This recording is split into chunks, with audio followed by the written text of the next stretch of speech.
is a British Crown colony. King James I was famous not for just changing the Bible into the King James Version, but for signing the first Charter of Virginia in 1606. That charter granted America's British forefathers a license to settle and colonize America. The charter also guaranteed that future kings and queens of England would have sovereign authority over all the citizens and colonized land in America stolen from the Indians. After America declared its independence from Great Britain, the Treaty of 1783 was signed. That treaty specifically identifies the King of England as the Prince of the United States and contradicts the belief that America won the War of Independence. Although King George III of England gave up most of his claims over his American colonies, he kept his right to continue receiving payment for his business venture of colonizing America. If America had really won the War of Independence, they would never have agreed to pay debts and reparations to the King of England. When Congress passed the 13th Amendment to the Constitution, the U.S. President was made subservient to the King of England. The 13th Amendment is called the Title of Nobility Amendment and forbids U.S. presidents and their officials from using royal titles like King or Prince or Baron. For some mysterious reason, the 13th Amendment, which was ratified in 1810, no longer appears on current copies of the Constitution. America's blood-soaked War of Independence against the British bankrupted America and turned its citizens into permanent debt slaves of the King. In the War of 1812, the British torched and burned to the ground the White House and all U.S. government buildings and destroyed ratification records of the U.S. Constitution. 1 century later, a corrupt U.S. Congress committed the biggest theft in world history. They passed Paul Warburg's Federal Reserve Act in 1913, handing over America's gold and silver reserves and total control of America's economy to the Rothschild banksters. Most Americans still believe that the Fed or Federal Reserve is the government. It is not. The Fed is a privately owned banking system whose majority Class A shareholders are the Rothschilds, Warburgs, Kuhn and Loeb, J.P. Morgan, Rockefeller, Israel Seif, and the Lehman Brothers.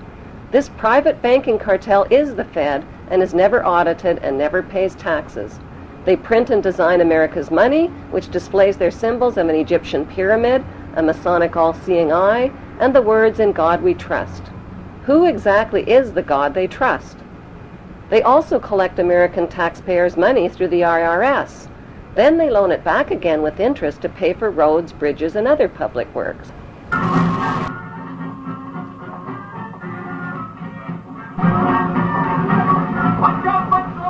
American presidents are handpicked and financed by these special interest power groups.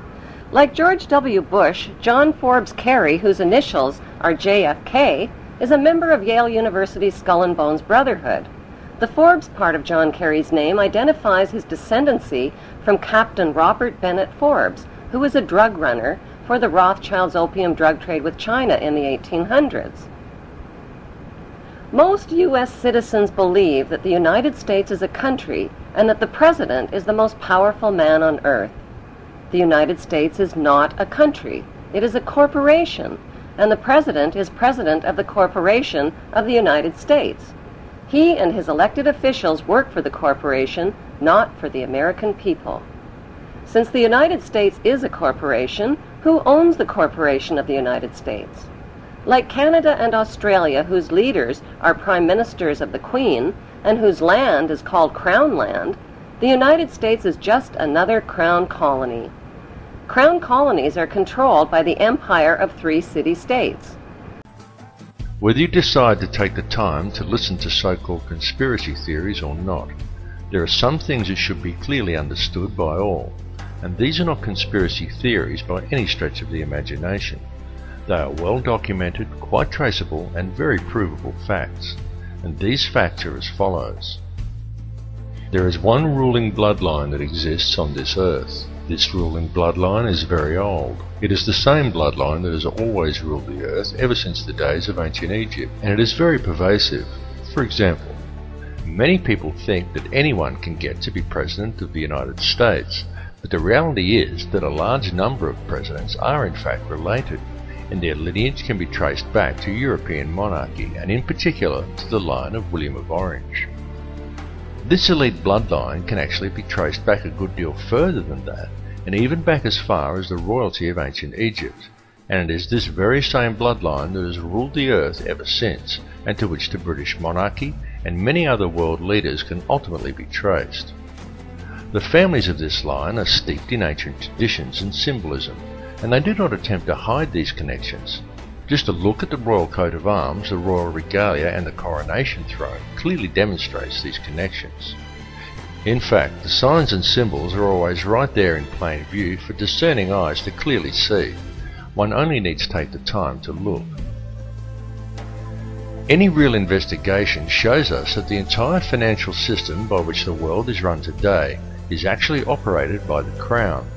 And contrary to popular belief, the Crown does not refer to the royal family or to the British monarchy.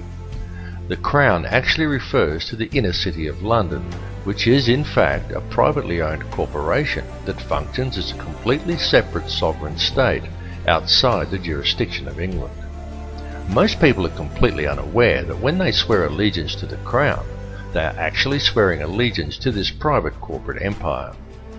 The inner city of London also has two sister city-states of Vatican City and Washington's District of Columbia, both of which are also separate sovereign states within their host countries. Each of these three city-states has its own flag, its own laws, its own news services and its own police forces, and each pays no taxes to the host country in which it is located. These three cities form a private, covert empire that operates the entire Western world, that is known as the Empire of the Three Cities. The inner city of London is the centre for monetary control. Vatican City is the centre for spiritual control. Washington, D.C. is the centre for military control. It is the individuals who control this private corporate empire who call all the shots and pull all the strings. These people control all governments and all mainstream media via the stranglehold they have over the world monetary system, and more people are becoming aware of the reality of this all the time. The beginnings of this private empire can be traced back to a secret meeting that took place in 1773 between Mayor Amschel Rothschild and the heads of 12 other powerful families, including such dynasties as the Warburgs, the Schiffs and the Oppenheimers.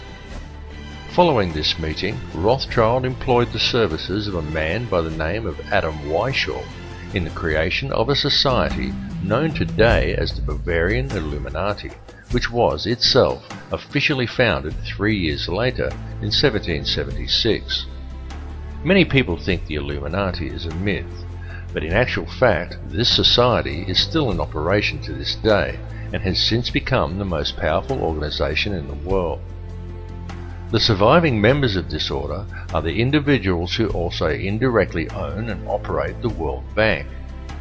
It is the World Bank who covertly dictates global oil prices and whose shareholders also control the global Federal Reserve banking system.